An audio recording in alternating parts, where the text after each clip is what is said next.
আজি আমাৰ টংলা সমষ্টিৰ মহিলা উদ্যমিতা অভিযানৰ পুঁজি বিতৰণ এই কাৰ্যসূচীৰ সামৰণি পৰিলে আৰু আমাৰ অসমতো প্ৰায় 103টা সমষ্টিত এই কাৰ্যসূচীৰ সামৰণি হ'ল।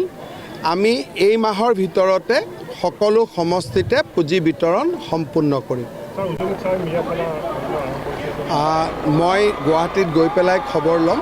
মোক খবৰখিনি DGP SBয়ে দিছে যদিও মই ভাল কৰি চাব পোৱা নাই। এখনৰ পিছত এখন মিটিং কৰি আছোঁ।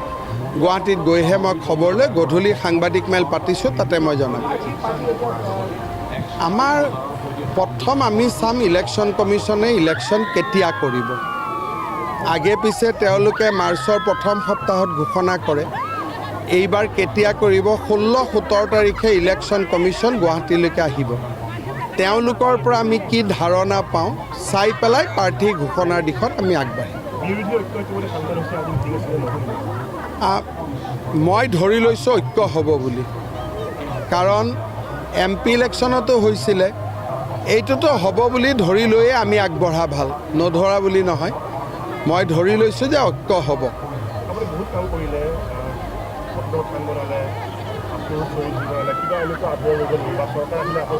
নাই, আমিতো ধৰক আজিও ওদালগুৰিত উৰণীয়া সেতু আৰম্ভ কৰিলোঁ। বহুত কামটো এই বছৰতো আমি আৰম্ভ কৰি আছোঁ। গতিকে আমাৰ কাম নিৰন্তৰ চলি থাকিব। বহুত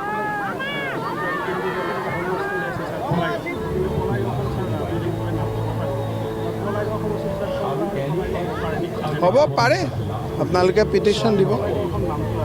হ'ব, পিটিশ্যন কৰি দিব, মই কৰি দিম।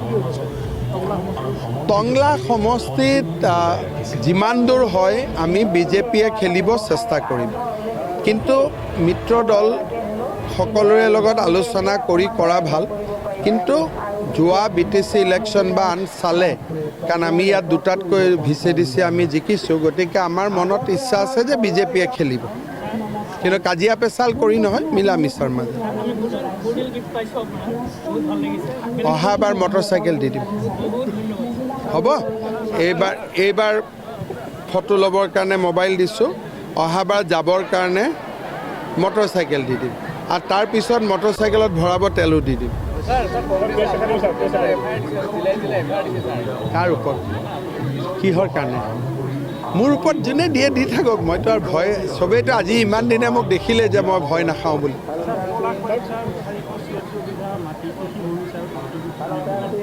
মই শুনা নাই। আৰু ঔদ্যোগিক ভূমি হ'লেতো আমি ভাল পাব লাগে। কিমান ল'ৰাই চাকৰি পাব? বনিয়া মানে কি? এইবিলাক শব্দটো BJPয়ে বুজি নাপায়।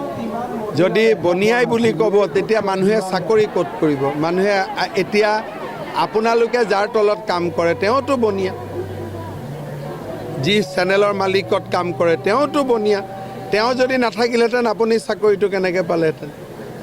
গতিকে এই শব্দবিলাকৰ কাৰণে অসমখন পিছুৱাই গ'ল। আমিতো উদ্যোগপতিক গামোচা দি অসমত মাতি আছোঁ, যাতে অসমৰ ল'ৰা ছোৱালী অসমৰ বাহিৰত গৈ চাকৰি কৰিব নালাগে। বাপেক মাকৰ ঘৰতে খাই পেলাই ৰাতি ঘৰতে খাই চাকৰি কৰিব পাৰে। প্ৰত্যেক মাহত 50টাকৈ ল'ৰা মৰি আছে বাহিৰত চাকৰি কৰিব গৈ। আমি ইয়াতে বনিয়া কৰি থাকিলোঁ, বাহিৰত গৈতো আকৌ বনিয়াৰ তাতে কাম কৰে কৰি 50জনকৈ প্ৰত্যেক মাহত ল'ৰাৰ মৃত্যু হয়। গতিকে আগৰ মানসিকতা আমি ত্যাগ কৰিব লাগে। উদ্যোগপতিসকলক অসমত মাতি আনি যিমান পাৰে উদ্যোগ কৰাৰ সুবিধা দিব লাগে।